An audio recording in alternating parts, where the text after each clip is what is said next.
के 43 विधायक MLA 53 में से आज हमको सपोर्ट कर रहे हैं और इस वजह से आप विधानसभा की जब और विधान परिषद की हिसाब की आप संख्या देखें तो 9 में से 6 MLC आज हमको सपोर्ट कर रहे हैं।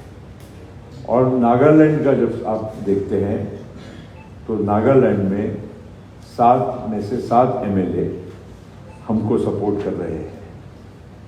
जहाँ तक ऑर्गेनाइजेशनल विंग है, जो पार्टी का संगठनात्मक जो ढांचा होता है, उसमें मैंने पहले ही आप लोगों को बताया था, आज फिर से दोहरा रहा हूँ कि हमारी पार्टी के जो संविधान जो बना हुआ है उसके अनुरूप जो समय समय पर जो चुनाव होने चाहिए और जिस तरीके से होने चाहिए वो चुनाव हमारे पार्टी में हुए नहीं हैं।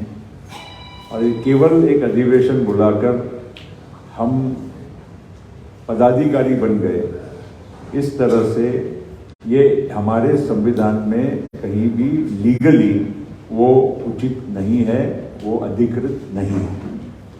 और ये बात भी आप लोगों को मैं बताना चाहूँगा। 3/8/2022 आम्ही परिपत्रक काढलं, सगळ्या राज्यांना पाठवलं। तेव्हा आमचे रिटर्निंग ऑफिसर होते टी पितांबरम मास्तर, जे आता 95 वर्षाचे आणि परवाच्या आमच्या बैठकीला देखील हजर होते। त्यांचं हे पत्र मी तुम्हाला हे सगळं पत्र तुमच्या हातात देणार आहे। त्याच्यानंतर कधी फॉर्म भरायचा, कोणी फॉर्म भरायचा ह्याचं तारीख जाहीर झाली। 9 वाजता रजिस्ट्रेशन ऑफ डेलिगेट्स, हे पत्र आहे 5/8/2022 रोजी दिलेलं। 10 वाजता president's arrival to the Talkatora stadium.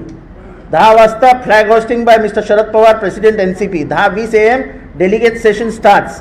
10:30 AM inauguration by Shri Sharad Pawar. हे पत्र कोणी दिलं आहे? रिटर्निंग ऑफिसर पितांबरम मास्तर।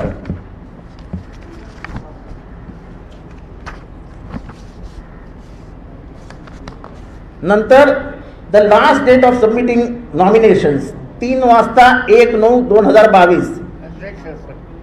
The security of scrutiny of nominations 3:30 अध्यक्षाचेच आहे। आता ह्याच्यात नॉमिनेशन नाही आहे, ह्याच्यात 10 लोकांनी अध्यक्ष प्रपोज करावा लागतो। हे संविधानातलं आमचं जे संविधान आहे, आमच्या पक्षाचं जे संविधान आहे त्याच्यातलं article 20, the chairman of the central election authority will be ex officio returning officer for the election of the president. ह्याच्यातलं मी नंतर तुम्हाला कळेल की चीफ इलेक्शन ऑफिसर हा कधी पक्षाचा अध्यक्ष होऊ शकत नाही, तो स्वतःला पक्षाचा अध्यक्ष घोषितही करू शकत नाही, जे त्यांनी केलं आहे। नंतर हे सगळं झाल्यानंतर एक आपण येतो की समजा दुसऱ्याने अर्ज भरलाच तर वोटिंग होईल, काउंटिंग होईल। मग ते त्यांनी सांगितलं की 10/9/2022 हे सगळं होईल आणि the counting and announcement of the result 3:30 10/9/2022। नंतर हे झाल्यानंतर the proceedings of the central returning officer Nationalist Congress Party to the last day of the filing of the nominations of the national president of its party, nomination papers proposing the name of the national president of the Nationalist Congress Party from the state have been received. कुठल्या राज्यांनी पाठवले? पंजाब, केरळा, उत्तर प्रदेश, महाराष्ट्र, गुजरात, दिल्ली, तमिळनाडू, बिहार आणि Uttarakhand. On perusal of all the nominations, म्हणजे सगळ्या नॉमिनेशन्सचा विचार केल्यानंतर in order all the nominations were accepted, आम्ही ते स्वीकारले। All the nominations papers propose the name of Shri Sharad Pawar as the national president of the nationalist Congress Party. There is no other name propose so far. हे किती वाजता त्यांनी सांगितलं? 5 वाजता 1 September 2022। Shri Sharad Pawar is unanimously elected as the national president of the nationalist Congress party. If after elimination there remains only one candidate, he shall be declared duly elected as the president of the party. हे कोणाचं आहे? हे आमच्या constitution मधलं वाक्य आहे, article 20 paragraph 4th. आता महाराष्ट्रातनं त्यांना कोणी प्रपोज केलं होतं की तुम्ही अध्यक्ष व्हा? पहिलं नाव प्रफुल्ल पटेल, दुसरं नाव जयंत पाटील, तिसरं नाव अजित पवार, चौथं नाव सुप्रिया सुळे, पाचवं नाव सुनील तटकरे, सहावं नाव हेमंत टकले, नंतर मग गर्जे, नरेंद्र राणे, नसीम सिद्दीकी आणि मिलिंद अण्णा कांबळे या सगळ्यांनी ते दिलेलं होतं. सगळ्यांच्या या सह्या की त्यांनी शरद पवारांना अध्यक्ष करावं असं 22 मध्ये जाहीर केलं होतं.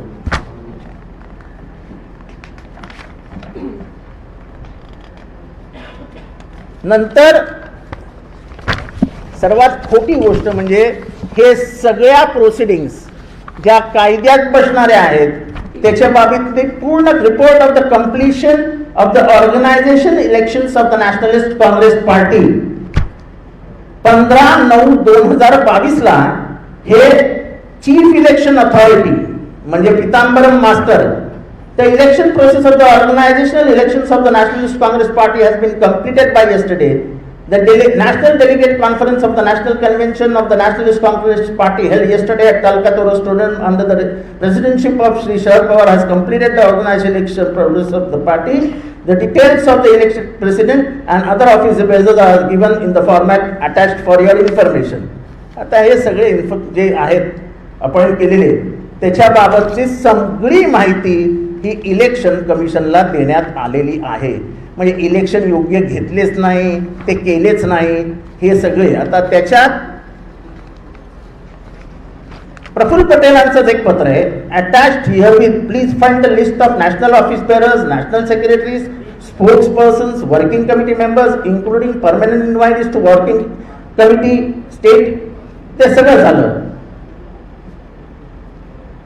Decision of which has been taken during the national convention held on 10-11 September 2022 in New Delhi, which has been duly approved by the national president of the Nationalist Congress Party. Who said this?